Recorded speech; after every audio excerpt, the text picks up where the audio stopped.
trabalhista é uma ferramenta maravilhosa e que traz aí como um divisor de águas, digamos assim, para as empresas que conseguirão sair dessa crise de forma mais leve, diminuindo a questão do passivo trabalhista futuro, e aquelas empresas que simplesmente vão traduzindo aí a sua vida financeira e econômica da forma que der.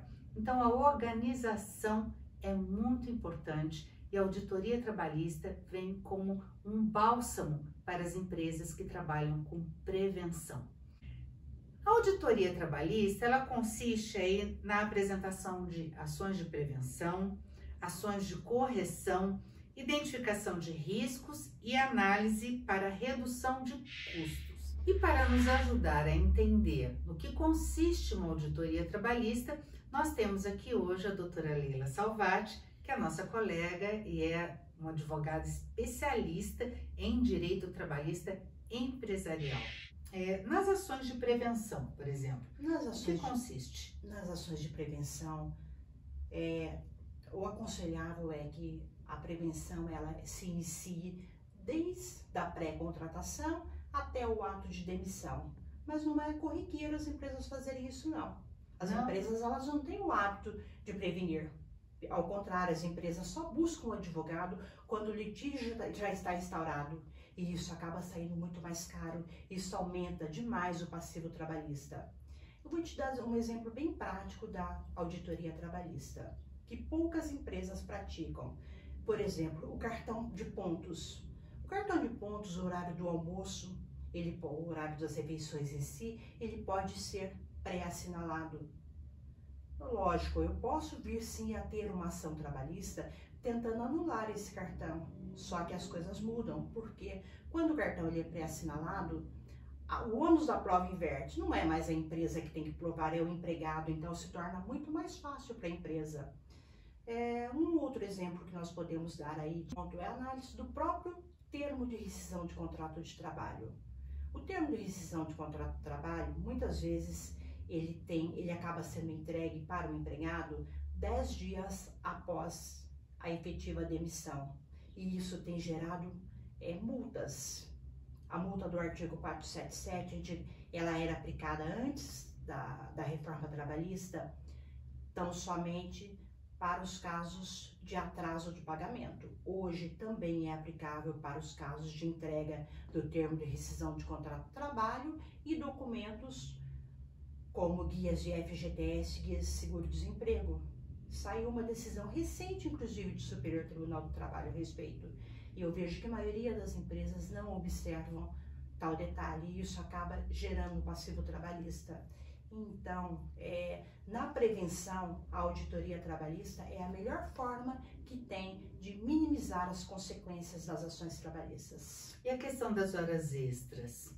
Também é muito importante, é o que traz aí um custo muito alto, né, para a empresa. As horas extras a gente tem que analisar situação a situação. Eu tenho visto análise de olerites, por exemplo. Eu tenho visto empresas de transportes que acabam colocando nos olerites o horário de espera. O horário de espera é 30%. Certo. Tá certo? A pessoa tá no posto abastecendo, tem um horário de espera, não sei, de repente, ou vai descarregar uma mercadoria, fica ali 2 horas. Essas 2 horas, elas não são pagas como horas extras, elas são pagas como hora de espera, 30%. Eu tenho visto isso muito na prática, que na realidade o empregador acaba pagando 50% e acaba colocando no cartão, no olerite, como hora extra 50%. E aí chega lá na frente, numa ação trabalhista, vai ter que pagar de novo aqueles 30%. Esses 50% acabam virando 80%. Olha o prejuízo que dá aí. Nossa! Agora, a identificação da média de horas extras também faz com que o empregador identifique se realmente essas horas extras são necessárias ou não, e a utilização do banco de horas pode ser feito? Então, nesse caso, uma auditoria trabalhista é essencial para isso. Ela vai analisar cada departamento, aquele departamento que necessita de mais horas extras, que necessita de menos, o que compensa fazer banco de horas, aquilo que não compensa. Então a gente tem que analisar situação a situação. Como marcar essas horas extras? As horas extras, ela pode ser controladas, controle efetivo, pode ser controlada através de cartão de ponto, através de diário de bordo ou através de um sistema eletrônico por celular. Eu tenho visto algumas empresas, eu vou citar o ramo que nosso escritório atua efetivamente, que é o ramo de transportes. Nessas empresas eu tenho visto as pessoas compram o programinha do celular, as transportadoras compram o programa do celular e aplicam esse tipo de controle para todos os funcionários de forma indistinta. Eu também tenho visto o Tribunal Superior do Trabalho anular, porque esse tipo de controle no celular, ele tem que ser feito só para aqueles funcionários que eu não tenho condições de controlar as horas extras, como, por exemplo, os motoristas. Eu não posso utilizar esse tipo de controle de pontos no celular para a área administrativa. Entendi. E a questão das férias também, quando supera os 2 anos, aí tem que pagar em dobro. E existem empresas que acabam não obedecendo esse prazo, né, doutora? Pois é, as férias eu tenho que avisar com 30 dias de antecedência. Em tempos normais, sim, né? Em tempos normais. Agora, em época de pandemia, não dá nem para se falar nesse prazo, até porque tem uma regra específica na medidas provisórias. Mas a gente está falando de tempos normais. Vamos falar de tempos normais, que esperamos logo, logo estar em tempos normais, né? Amém, é isso mesmo. Então, o aviso é com 30 dias, o aviso com 30 dias as empresas conseguem fazer sim. O que nosso escritório acaba vendo muito são os 2 dias para pagamento. A maioria das empresas, elas não obedecem os 2 dias para pagamento, elas não pagam as férias com 2 dias de antecedência. Aí chega lá na frente, tem que pagar em dobro. É mesmo? Então, se a empresa tiver uma norma, sabe?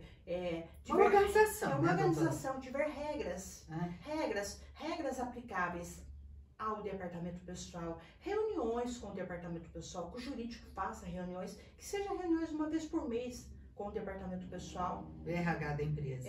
Com o departamento pessoal, com o RH da empresa, às vezes, dependendo da situação, até com o próprio setor financeiro.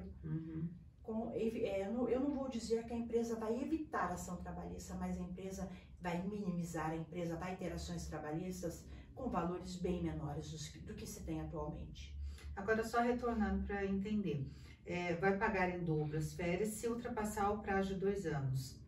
Sim, se eu tenho 1 ano para aquisição de férias e mais 1 ano para o período de gozo de férias. Conceder. Exatamente, a concessão de férias. Então, são 2 anos. Mas, além disso tudo, eu tenho que avisar o empregado com 30 dias de antecedência e eu tenho que fazer o pagamento com 2 dias de antecedência. Entendi. Então, se ultrapassar os 2 anos por causa de 1 dia, vai pagar em dobro. Exatamente. E muitas vezes, por uma falta de regras mesmo, do próprio setor de recursos humanos, e departamento pessoal, isso acaba ocorrendo. Aplicação e adequação da lei ao caso concreto, Exatamente. né? Que muitas vezes acaba não sendo observado, né, doutora? E outra coisa também que eu queria ver é com relação às cláusulas do contrato. Por exemplo, a senhora falou sobre a empresa de transportes. Só que muitas vezes o veículo do transporte, o caminhão, o ônibus, fica na casa do motorista. Isso exige um adendo ao contrato, especificando uma cláusula específica para isso ou não? Pois é, nós vemos isso muito na prática, né? Sim, a gente está falando justamente por causa de prática. E eu costumo brincar caso que concreto. Nenhum funcionário costuma ler contrato de trabalho. É raro. Então, eu costumo falar que, nesses casos específicos, quando se deixa, por exemplo, um ônibus ou um caminhão dormindo na casa do funcionário, para que não venha gerar transtornos amanhã ou depois, faz um adendo ao contratinho de trabalho, faz um terminho à parte do contrato de trabalho. Inclusive, nesse termo, é bom ressaltar que muitas vezes, tanto o ônibus quanto o caminhão, eles dormem na casa do motorista, até por questão de logística para o motorista ter como se deslocar de madrugada. Entendi. Mas isso é possível, é legal, desde que seja previamente acordado com esse motorista, é isso? Isso é possível, isso é legal, mas eu posso lhe garantir que 98% das empresas não têm esse hábito. Nossa. E também uma última coisa aqui que eu quero só tirar uma dúvida é a adequação ao piso da categoria quando na pré-contratação e na contratação, né, doutora? É necessário? O piso da categoria é aquele valor mínimo que o empregado deve receber. Então, o piso da categoria ele deve ser observado, sim, desde o início da pré-contratação e durante o contrato. O que pode ocorrer durante o contrato, às vezes um funcionário se destaca mais, a empresa ela tem um programa de carreira que é homologado pelo Ministério do Trabalho. Então, a gente tem que ver caso a caso. Temos que ver caso a caso até para que não seja gerado uma ação de diferença salarial lá na frente. Entendi. E também é necessário que, com relação aos acordos coletivos e convenções coletivas da categoria, que sejam observados, né, doutora? Então, acontece das empresas, às vezes, não observarem isso, né? Muitas vezes, dependendo das condições, dependendo daquilo que for acordado, cabe até acordo entre empresa e empregados. Eu vou citar um exemplo prático. Nessa situação de pandemia mesmo, o sindicato tem tentado se imiscuir muito nas relações entre empregado e empresa e muitas vezes acaba não satisfazendo a situação atual, que é a preservação de emprego e geração de renda. Então, os sindicatos eles não estão observando aquilo exatamente que está descrito nas medidas provisórias. Ao contrário, estão querendo obrigar as empresas a fazer um acordo que sequer os empregados estão aceitando. Entendi, porque acordo tem que ser bom para ambos os lados e ninguém pode ser obrigado a fazer um acordo. Tem empresa que não observa o piso ali da categoria referente à convenção coletiva também, né, doutora? Existem muitas situações parecidas com essa, e lá na frente acaba dando sempre ação de diferença salarial. Aí essa diferença salarial, ela acaba sendo embutida em horas extras, FGTS e muitas outras verbas, então os reflexos são grandes lá na frente. Com certeza, eu acho que os reflexos das verbas, daquilo que foi pago por fora, muitas vezes, e depois o que é incluído no contrato de trabalho, traz aí uma reclamatória trabalhista muito mais robusta, né, do que poderia ser aí dentro de um mínimo. Doutora, eu vou aproveitar o seu gancho de verbas pagas por fora. Isso acontece, a gente sabe que na prática acontece. Pois é, acontece e às vezes não acontece e a empresa acaba assumindo um ônus por não ter registrado de forma correta. Olha que interessante. Tá? Um exemplo prático. As empresas transportadoras, em viagens longas, os motoristas eles têm que contratar chapas. Isso. As empresas... São os ajudantes, né? Sim, os ajudantes.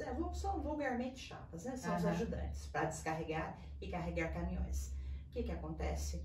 Muitas vezes acaba se pagando, deposita na conta do motorista o valor para ele contratar os ajudantes. Certo. Só que não se registra, não se pede para ele assinar um recibo que aquele valor depositado é especificamente referente à contratação de ajudantes. Que não é para pagamento dele. Exatamente. Aí chega lá na frente, o que acontece? Ele vai a juízo alegando que recebia aquele valor por fora e a empresa vai ter que arcar com todos os ônus dos reflexos daquele valor. Inclusive INSS e imposto de renda. Então, as empresas têm que mesmo se organizar, né, e agir com prevenção para que sejam minimizados os riscos e o custo, porque aí o lucro da empresa se esvai, né, e a empresa começa a sangrar, muitas vezes não sabe por quê, porque lá atrás não preveniu, não agiu em conformidade com as leis e com aquelas medidas de contenção preventivas que poderiam ajudá-la a não passar por isso no futuro, né, doutora? É exatamente aí que entra a situação de uma prevenção da empresa, ela ter um código de normas interno. E setores muito bem preparados e orientados. Exatamente. Daqui a pouco a gente volta, nós vamos conversar um pouquinho sobre ações de correção dentro de uma auditoria trabalhista.